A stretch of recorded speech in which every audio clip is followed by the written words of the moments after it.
Hello everyone. So this is part two. In the part one, you had seen how to make the electrical connections. So now I am showing how to extract the data. So this is the part two. So if you have not seen part one, please visit that. So process for uploading data from Kit to Google Sheet. So there are these 11 steps. So quickly, step by step, I will go forward. So first thing is you need to have the Arduino IDE installed in your system, so which I'm assuming you already installed Arduino in your system. Now start with downloading two files from Google Drive. So this folder will be shared with you, and you can have, if you are registered student of this course, we'll share this folder with you, and if not, then you have to refer to my other videos. By the way, the detailed procedure I have explained already in another videos, but this one is a short video for your convenience. So you will find two files in this. So each file individually you download. So I'm just downloading to my desktop. So if you download together both files, it will unnecessarily zip it. So to avoid that, you can do that. So I created a new folder called demo.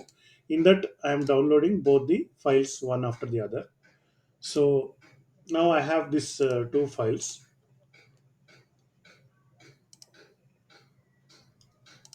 So here you can see the two files are visible here.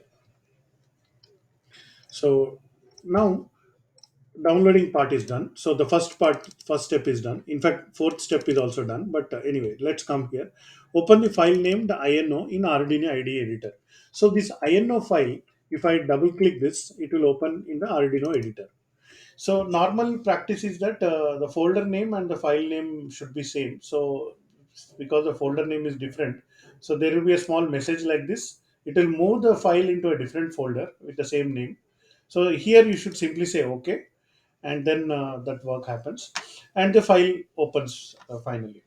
Now after opening this file, some more steps are there. So let's go back. Step 3, go to Tools menu, Manage Libraries, and install the NTP client library.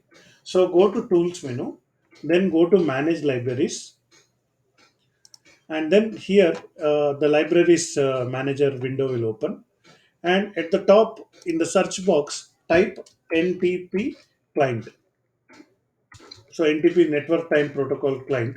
And the moment you start typing few letters, you will get this NTP client package.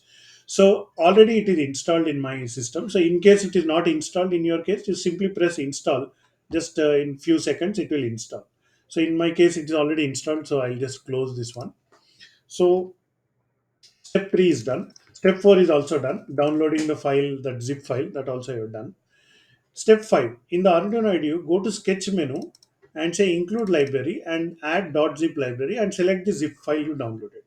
So what is that? In the Sketch menu, go to include library and then add .zip library. So basically, what we are doing here is the module that we are using for power measurement, that PSM module, has a library associated with it, and that library file we have downloaded and now I'm providing for you. So go to that folder, that is the demo folder on my desktop, and select the zip file. So this is the second file which we downloaded from the Google Drive. And just here I got an error message because a library name, this one already exists. So because I've already installed that, I got this error message. But if you're doing it for the first time, you'll not get any error message like this. Next, so we have NTP client, we have added to the library, and also we have added this. Now coming to step 6.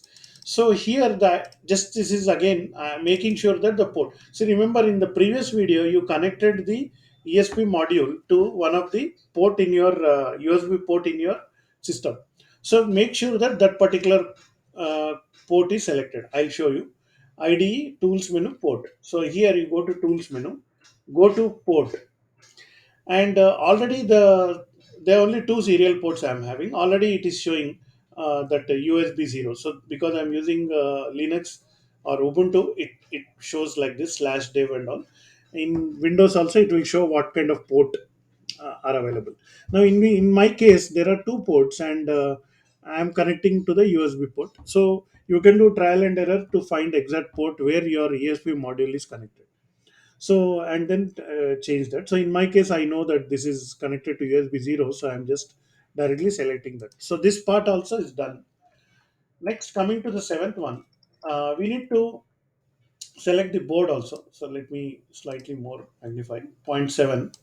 So we need to select the board also, because the same Arduino IDE is used for multiple types of boards, and we are working with a ESP board. ESP, that 8266 board. In our case, we can simply select the generic ESP model. So how to do that? Tools menu, board option. So go to tools menu and go to board. Already generic mode it's already showing here. Otherwise, you go to the right, you have a ESP8266 board. In that, you have to select the generic ESP8266 module.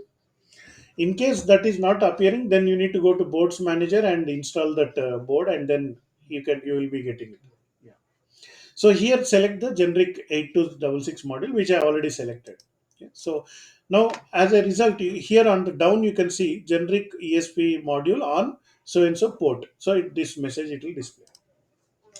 Next, uh, we'll come back. Step number 8. Now we are going to the code. Line number 2930 Wi-Fi connection details and replace the SSID and password. So here, line number 2930. So here you can see Wi-Fi name and Wi-Fi password. Okay, so in this case, Wi-Fi name, I'll use my mobile to send the data. So let me. Uh, you need to, if you have Wi-Fi in your house, you need to set that SSID of that particular Wi-Fi and the password. So in my case, I am using my mobile hotspot. So let me just confirm.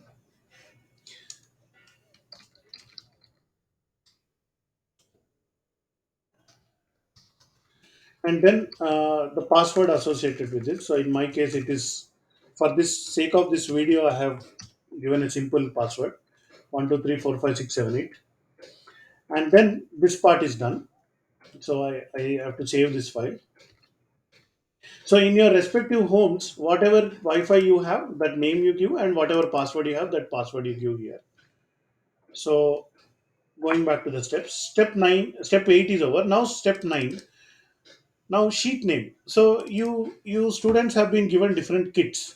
So X is the kit number and K is the just a prefix. So in line number 41, okay, so the other code you need not change anything. Go to line number 41. Here KX is given here. In the place of X, you give a number. So for this time being, let's say I'm giving 10. So if it is single digit, just simply give 4 or 9 or whatever according to your code, your kit. I'm making a kit number, let's say 10 as a sample. Of course, this kit number 10 might have been assigned to some student, so I should not be doing this. But anyway, I will delete the data which I'm getting. But okay, so let's go with this. That's it. No other change in the code. So again, save the code. So let's go back.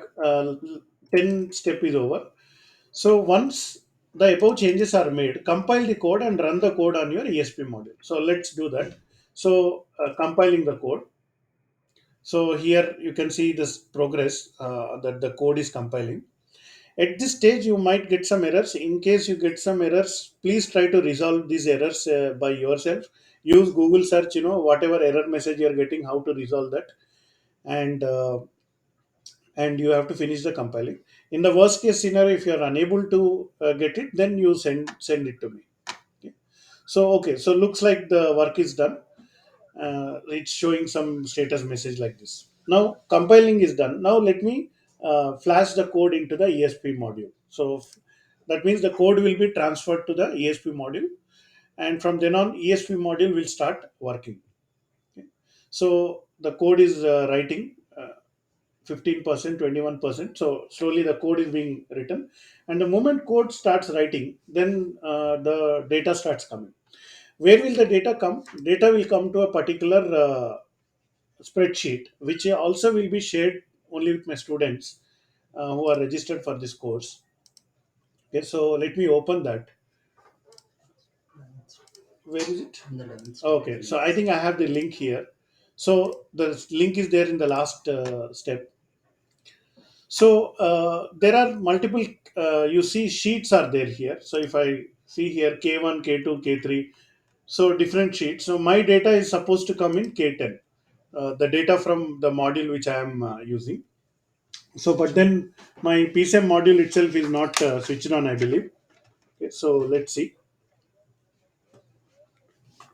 Yes, so I switched on my PCM module and I'll wait for the data to appear on the screen. Okay, so this is the whole process. So let's increase the magnification. So I have connected a laptop charger. Okay, so let me go to the IDE. Okay, hard resetting is done. And once this is done, I believe the code will start working. So let's again check the status.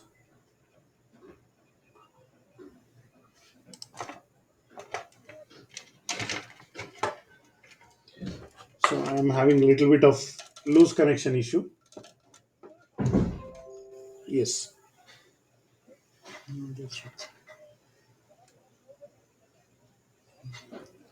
So let's wait if the data is coming.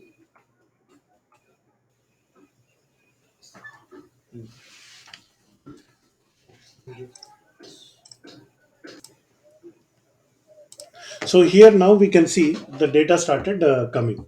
Okay. So we can see. Let me increase the magnitude. So the timestamp is there, and then the voltage, current, and the power. Okay, so my laptop is charging with the power of 41 watts. Okay, now 47 watts and all. So this is the power. With partners, yes. Yeah. So and frequency and power factor. Okay. So if I turn off, I'll switch off the thing. So you might have heard the sound that I turned off my uh, plug. So then the power went to zero point 0.4 and 0.04 amperes. Okay, so the moment you turn off, it reduces like that. So, Charan, what is the time gap we have given between consecutive readings? 200 milliseconds or 500 milliseconds. So just go into the code, go down. Okay. 500 So we are given a delay of milliseconds. about 5 seconds. Okay, so every 5 seconds we are getting the data, and there is another way to look at the data. So you can go to I think Tools. tools and serial monitor. So if you open serial monitor, in that also some print commands are given. So here you can see on the right the values. So the timestamp and the Voltage. voltage and all these things. So this is what you have to do. See, you are sending data. In my case, I am sending data to K10 sheet, K9, K8. These things are all empty. So depending on your kit number, you start sending the data to the particular sheet. So again, let me switch on. So I'll just switch on. In next 5 seconds, the power again it will show. So here you can see 51.09 watts. So the laptop is charging at the rate of 50 watts. So you can monitor laptop. Now it is 63, even more. So my let me confirm the battery percentage also. Actually, my battery is at only 5%. My laptop battery. So because it is very less percent, the power may be more. It is saying 1 hour 31 minutes for fully charging. So I can leave it this way and I can collect the data and I'll be getting the information. So instead of laptop, you can connect your TV, washing machine, whatever this one. Every 5 seconds, you will be getting the data. Okay, so how to resolve this timestamps? What is This is epoch timestamp. We can directly okay? convert epoch to Unix time. But here this two seems to be same, right? So The seconds part will be same.